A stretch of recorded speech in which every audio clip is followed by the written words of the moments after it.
So my name is Jason Miller. I'm a fifth generation beekeeper.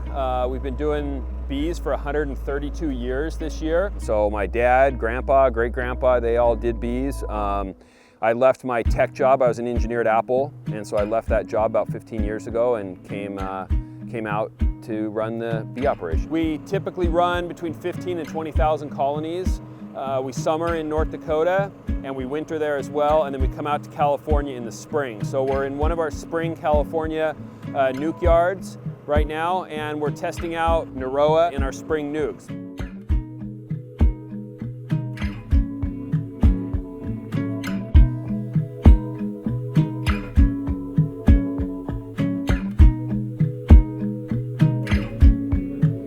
We've utilized Norroa a lot over the years as it's gone through its development phases, but we haven't had a chance to really use it in different scenarios outside of the test windows and the trial windows that Greenlight had set up. So we're excited to actually integrate it into our company as one of our mite treatments as part of our IPM, or Integrated Pest Management, for Varroa. So our IPM, or Integrated Pest Management for Varroa, is we'll start the season coming out of our winter building where the hives are fairly broodless. So you're not dealing with a lot of capped brood, you're dealing with fairly low mites, and whatever mites are in the hives are generally phoretic or running around on the bees themselves. So they're an easy target to kill. So we'll start with oxalic acid right as they come out of the building. We'll put an oxalic acid treatment on our hives, hoping to knock down those mites. Whatever mites made it through winter, we'll knock down with oxalic.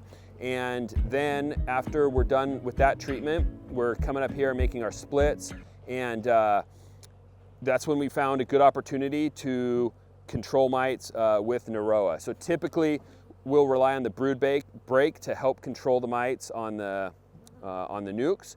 But on the old queens, it's always been difficult. You know, do we do an amitraz treatment? We have used formic in the past, but that can be difficult with the temperatures that we'll experience here in the spring in California. Sometimes it's too hot to really be safe using formic. So we felt like it was a really good opportunity to integrate Norroa into our Varroa management cycle. Then once we get out to North Dakota, as we place our honey supers on, we will put another oxalic treatment on during the period of honey supers. And then in the fall, we'll do an amitraz-based treatment. So we're kind of looking at a number of brood breaks throughout the year, and then oxalic and amitraz. Now we're integrating in Norroa. We're actually using Norroa in our old queens here. So we've split our hives. We have our nukes, which are actually our doubles. As you can see, the ones that are 2 hive bodies deep.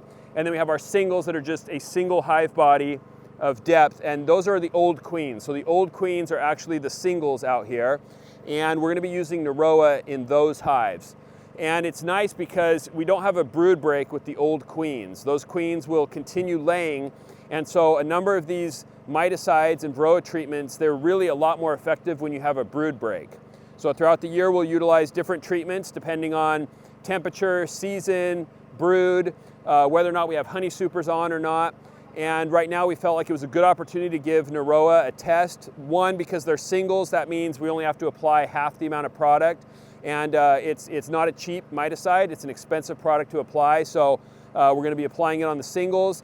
And then in concert with that, the fact that there's no brood break, the Norroa works excellent when there's brood. That's really its method of action. So you have to have brood for the mites to get exposed to the Norroa, and we felt like these old queens with their continued brood cycle will be a great opportunity to test that out. My hope for using Norroa is that, one, we're able to integrate another Varroa management pesticide into our rotation, and I think that's really important. You know, we're not relying on hitting the mites with the same treatment over and over. So it's a good part of an overall IPM, or integrated pest management strategy. It is expensive, but it also provides a very long treatment window for mites, up to 18 weeks of effective control of the mites. And so that 4 to 5 month window is really nice, knowing that you're getting good control of mites for such a long period when you've invested the money to make it happen. And time-wise, it's a very quick application. You're just opening up a pouch and putting it into a hive. We're just on a 10-day rotation of visiting our hives, so that fits right within that window of coming back, pulling out the empty pouch, and applying one more pouch to these singles. And then that's the complete treatment. It's very uniform to apply product. It's very easy for employees. It's safe. It's benign. You know, there's not harsh chemicals involved in the usage of Norroa. And the bees are getting a little bit of feed because those Norroa pouches are a pouch of syrup. The hives are getting some supplemental syrup as well here in the spring that they can use.